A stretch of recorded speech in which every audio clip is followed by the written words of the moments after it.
What's poppin', people? It's Dante. This morning we're going to be discussing the path of a street photographer from freedom, failure, and finding your voice.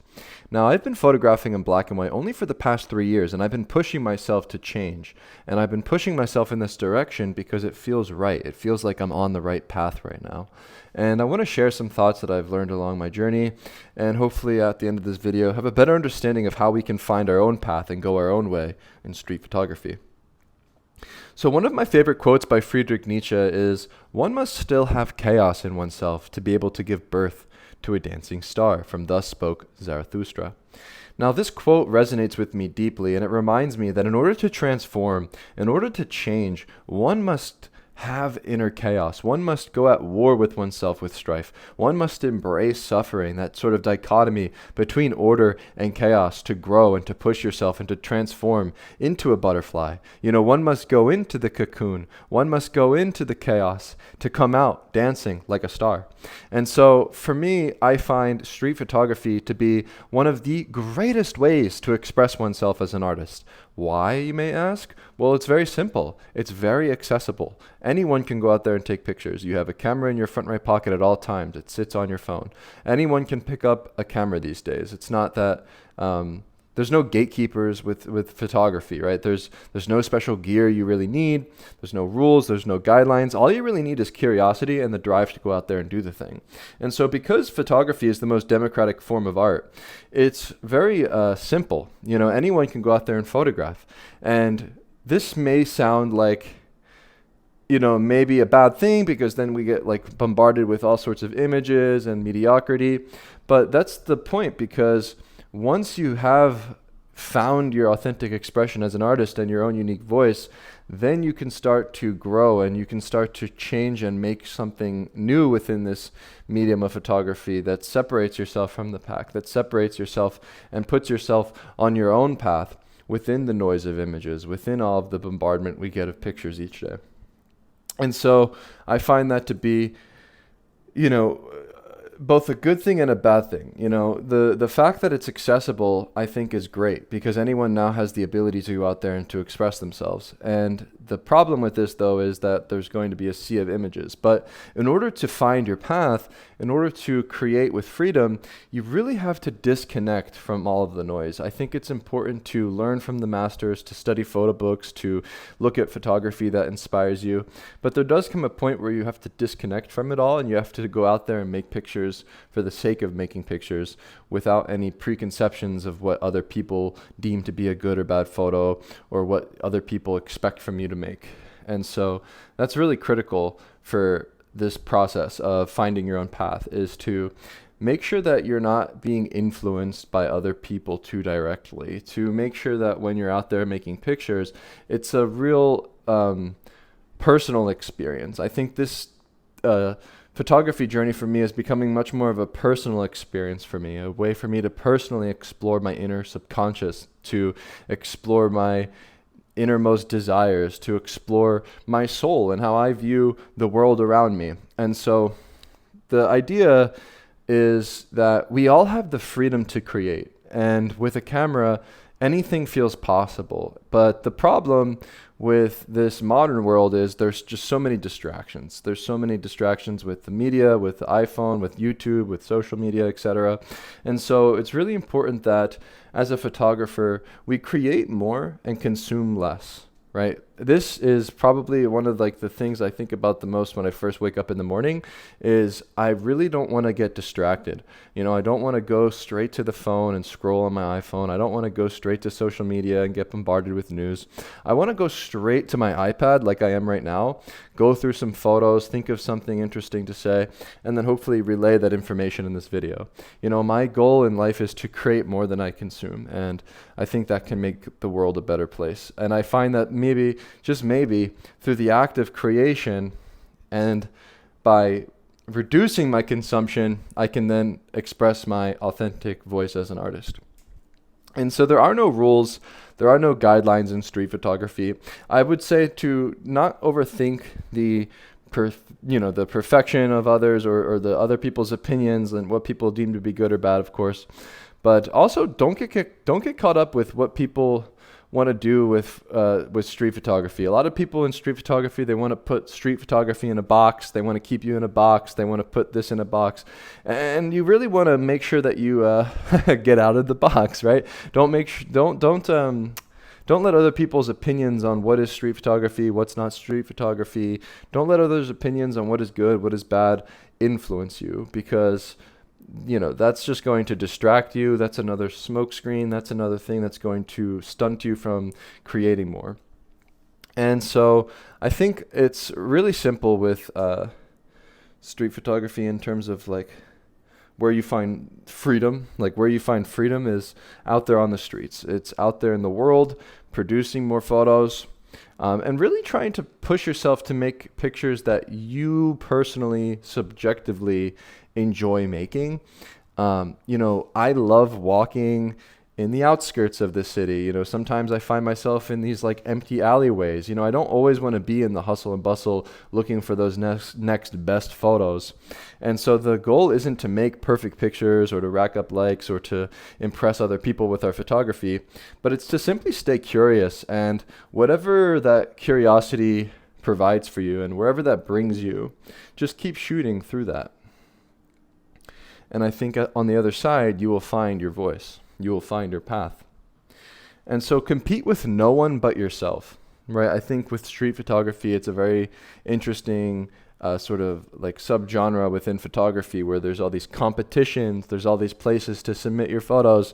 And I'm not going to lie to you, I think a lot of the competition space and like all of these like online competitions, it's just becoming like very mediocre generally. Like it's becoming really like watered down. Like the work and the sort of like culture around it is not it's not worth even competing within, I think. Like it's not even worth stepping in that arena.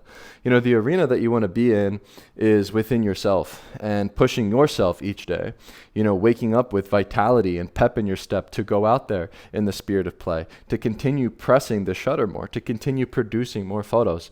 And my goal is to stay in that flow state of production. And so I push myself. I compete with myself. I don't really care for the opinions of others. I don't care for the validation of others. I don't really care what other photographers are up to right now.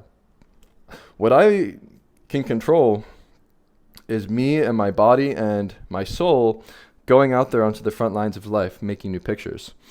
And so with street photography, I think it's important to recognize when you're on your path and you're trying to find your voice that failure is the norm, right? I think failure, this really is the norm, and although, we have 99% failure, 1% success a lot of the times, where you'll go out there and you'll walk all day and you'll pretty much come home with nothing most days. Like that's just the norm. You might make thousands of photos one day and come home with nothing, maybe one picture. But I think, in order to flip this on its head, we should embrace failure as the norm. And we should embrace this idea that it's not 99% failure, it's 100% success. Every photo that you make, every failure, every mistake is progress towards your goal of increasing your curiosity and making your voice succinct and finding those moments and finding those photos that resonate with you that you're looking to make. And so really disconnect from the fact that you're always out there failing and it might seem grueling. That's kind of the point. Street photography isn't easy. It's accessible, but that doesn't necessarily mean that you're always going to be successful.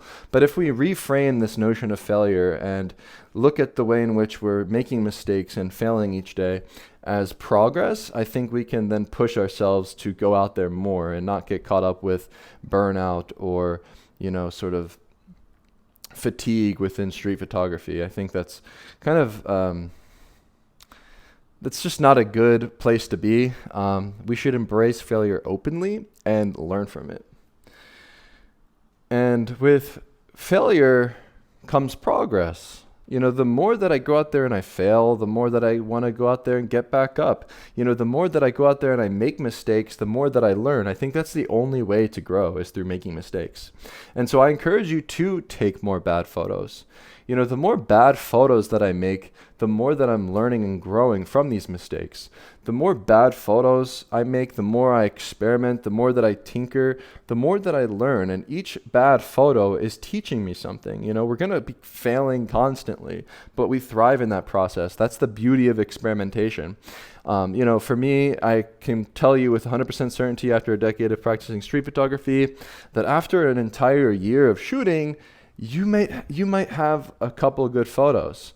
My metric that I like to go by, very specific metric, and it could be completely different. You could get one photo a year. It could be just one image.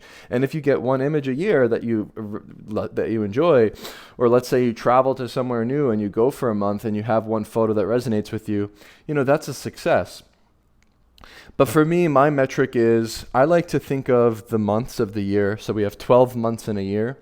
And if I have 12 solid photos from 12 months of shooting every day, right? From a whole year of shooting every single day, all the time, I feel pretty good about that. I think if you get 12 photos a year, that's pretty good. My metric is typically around one photo a month. I think that's a pretty solid way to look at this thing. And that's just my sort of standard. Like that's kind of how I look at what a great photo could be. It's usually that one of one, very rare moment, and it takes a lot of time to make. And so the goal is to just produce more photos. To be on the path is to be in the state of production, to produce new photos each day. And so I keep my workflow extremely simple. If you actually go to my website at dantesisifo.com, you can find my street photography workflow. Or if you just type in on YouTube, like my 2025 street photography workflow, something like this, you can see exactly step by step how I do my workflow.